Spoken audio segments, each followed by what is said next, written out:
अपनी स्थानों पर सभी कलीसियाँ बैठ जाएं। मेरा विश्वास है कि जिस तरह से गर्मी बढ़ती जा रही है तो उसी तरह से आत्मा में भी आप लगातार ग्रो होते जाएंगे। सो स्पिरिचुअली भी हम बढ़ते जाएंगे। जिस तरह से एएनएम पर किसी भी मौसम का कभी भी कोई बुरा प्रभाव नहीं पड़ा, चाहे बारिशें हों, चाहे गर्मी हो, चाहे सर्दी हो, कैसा भी मौसम क्यों ना हो, हर हालात में हमने और आप सब कलीसियों ने वर्शिप की है। आपके घुटनों तक पानी रहता था, आप लोगों ने वर्शिप की है। सो सेम इसी रीति से मेरा ये विश्वास है कि आप अपने जीवनों में भी, अपनी पर्सनल लाइफ्स में भी, चाहे कैसे भी हालात क्यों ना हो, चाहे कोई भी बीमारी, कोई भी प्रॉब्लम आपको पीड़ा दे रही है, किसी भी तरह का आपको दर्द है, किसी भी तरह की परेशानी या चिंता से आप घिरे हुए हैं, फैमिली डिस्प्यूट्स हैं, जब बच्चे जो है वो बिगड़ चुके, नशों में हैं, जो कोई भी किसी तरह की बेरोजगारी में है, किसी भी तरह के शराब के अधीन है, सो हर हालात में प्रभु में बने रहें और हर हाल में परमेश्वर का धन्यवाद करते रहें और हर हाल में परमेश्वर के निकट रहें, प्रभु के करीब रहें। यदि आपके जीवन में 1 घंटे की प्रार्थना से आपकी लाइफ में आपके केसों का हल नहीं हो रहा, तो अपनी प्रार्थना को बढ़ाएं, अपने रोजों को, उपवास को बढ़ाएं। जब आप उपवास करते हैं, परमेश्वर बड़े से बड़े युद्ध, बड़े से बड़ी नामधराइयों को आपके जीवनों से परमेश्वर खत्म करता है।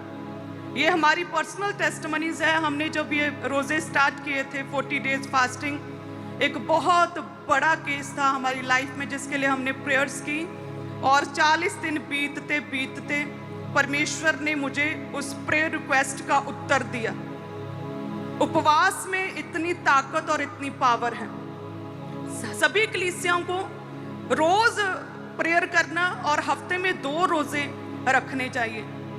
यदि किसी भी व्यक्ति को किसी तरह की मेडिकल इशू है कि वो लंबा रोजा नहीं रख सकता या डे नाइट का नहीं रख सकता, आधा उपवास रखे, 2 बजे तक रखें, लेकिन परमेश्वर को आप दिखाएं कि प्रभु तू मेरा पिता है, खुदावन स्वर्गीय पिता है, मैं तुझसे प्रेम करता हूं और मैं तुझे समय देता हूं। जिस तरह से हम ये चाहते हैं, चाहना करते हैं कि हमारे बच्चे हमारे पास आएं, हमारे पास समय बिताएं, हमारे साथ बातें करें, हमारे पास अब सारे दिन उन्होंने क्या किया हमारे साथ अपना एक्सपीरियंस, अपना अनुभव शेयर करें, हमसे बात करें, तो सेम ऐसे ही हमारा स्वर्गीय पिता है। यदि हमारा बच्चा, हमारे बच्चे केवल हमसे कुछ ना कुछ मांगने के लिए है कि पापा हमें फीस दे दीजिए स्कूल की, हमें बैग दे दीजिए, हमें पेंसिल दे दीजिए, हमें चप्पल दे दीजिए, हमें वस्त्र दे दीजिए, तो पिता भी कितना खिजेगा, वो कितना निराश होगा कि मेरा पुत्र सिर्फ मांगने तक ही सीमित है, उसे सिर्फ मुझसे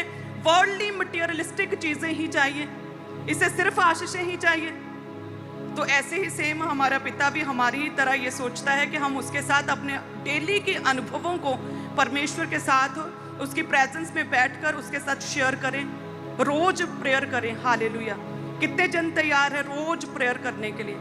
क्या आप जानते हैं कि मैं शनिवार रात को कभी नहीं सोती हूँ, क्योंकि पुलपट इतना पवित्र, पाक और पवित्र है, और मुझे लगता है कि पूरी तैयारी के साथ मुझे यहाँ पे खड़े होना चाहिए। यदि परमेश्वर ने मुझे ये मौका दिया, ये प्रिविलेज दिया है अपनी कलीसिया, अपने लोगों के सामने खड़ा होने का, तो शनिवार रात को मैं मनन करती हूँ, प्रभु से बातचीत करती हूँ फुल नाइट, और फिर आपके पास आती हूँ, आमिन के बाद काम करती हूँ ऑफिस के, और फिर मैं रात को सोती हूँ एतवार रात को। हालेलुया। सो इस तरह से हमें अपने पिता के साथ, अपने परमेश्वर प्रभु यीशु मसीह के साथ ना समय बिताना चाहिए, क्योंकि परमेश्वर ने क्या कहा था अब्राहम को कि मैं तुझे एक वंश दूंगा। फिर प्रभु ने कहा उत्पत्ति 15 में कि तारागण को देख, स्टार्स को देख, आसमान की ओर देख, क्या तू इन्हें गिन सकता है? जिस तरह से ये अनगिनत है ना, सेम उसी तरह से मैं तेरे वंश को बढ़ा दूंगा। फिर आगे चल के फिर परमेश्वर 17 में कहते हैं अध्याय में कि मैं तुझे फलवंत करूंगा, तुझे बड़ा करूंगा, मैं तुझे सब जातियों का मूल बनाऊंगा। सो आज लोग कहते हैं कि मेरी कोई सुनता नहीं, मेरे घर में मेरे परिवार के लोग मेरी सुनते नहीं। व्यक्ति कहता मेरा बच्चा मेरे अधीन नहीं है, मेरी बेटी मेरी सुनती नहीं है। एक बॉस कहता है कि मेरे कर्मचारी मेरी सुनते नहीं है। हर व्यक्ति ये कहता है कि मैं अगुआ तो होना चाहता हूँ अपने अपने हिस्से में, लेकिन ये हो नहीं पा रहा। लेकिन वचन कहता है कि परमेश्वर ने क्या कहा था अब्राहम को, मैं तुझे सब जातियों का मूल यानी कि लीडर यानी कि अगुआ बनाने के लिए मैंने तुझे चुना। तो अगर हम उसके जैसी आशीषों को चाहते हैं ना, कि प्रभु ने उसे ब्लेस किया, उसे संतानें दी, प्रभु ने उसे बढ़ाया, उसे आशीषित किया, इसहाक को उसके बाद आशीषित किया, याकूब को आशीषित किया, यूसुफ को आशीषित किया, मूसा तक आशीषें पहुंची। उसके बाद नए नियम में लिखा गलातियों 3:8 में कि अब्राहम की सब आशीषों के हम सब हकदार हैं। तो वो व्यक्ति की हमें गुणों को देखना होगा कि वो क्यों व्यक्ति लीडर हुआ, वो क्यों व्यक्ति अपने काम में बढ़ा। क्योंकि परमेश्वर ने अब्राहम के सारे कुटुंब, सारे परिवार में से जब अब्राहम को चुना तो वो केवल एक ही था, वो अकेला था अपने पूरे कुटुंब में से, पूरे परिवार में से, अपनी सारी जाति में से वो अकेला था जिसे परमेश्वर ने चुना। तो इसीलिए हो सकता है कि आज बहुत से लोग अकेले हों, वो अंदर ही अंदर अपने आप को अलोन फील कर रहे हों। इमोशनली कई लोग हो सकता है वो टूटे हों, बहुत से खेदित मन वाले आज हो सकते हैं, बहुत से लोग हो सकते हैं जिनके फैमिलीज में आपस में बनती नहीं, पारिवारिक मतभेद है लोगों में, फैमिली डिस्प्यूट्स चल रहे हों। हो सकता है कि आपको प्रभु ने चुना है, आपके परिवार के लोग ये समझ नहीं रहे, वो कह रहे हैं कि ये इसने क्या है और ही लाइन पर चल पड़ा, ये क्या कर रहा है। हो सकता है वो आपका विरोध कर रहे हो आपके परिवार के लोग। लेकिन याद रखें कि जैसे परमेश्वर ने अब्राहम को उसके पूरे कुटुंब में से खुदा ने उसे चुना, और कहते हैं कि वो खड़ा रहा प्रभु में, वो चलता रहा जैसे जैसे परमेश्वर कहते रहे, और किस तरह से परमेश्वर ने उसे बढ़ाया। वो कहते फलता गया, फूलता गया, वो बढ़ता गया, वो बढ़ता ही गया। उस देश के राजाओं से अधिक संपत्ति उसके पास थी, वो अधिक महान पुरुष परमेश्वर ने उसे किया। परमेश्वर ने सब जातियों का उसे लीडर ठहराया। तो यदि आज आप अकेले हैं, आपके परिवार में से जहां पर आप जॉब करते वहां पर आप अकेले मसीही हैं और वो समझ नहीं रहे, आपके साथ वितकरा कर रहे हैं, तो अब्राहम की तरह विश्वास में क्या करें, बने रहें, विश्वास रखें प्रभु यीशु मसीह के ऊपर कि वो आपके जीवन में बड़े काम करने की सामर्थ्य रखता है। हमारा परमेश्वर मुर्दा थोड़ी है कि आप एक लाश को बोल रहे हो और वो कोई जवाब नहीं देगा।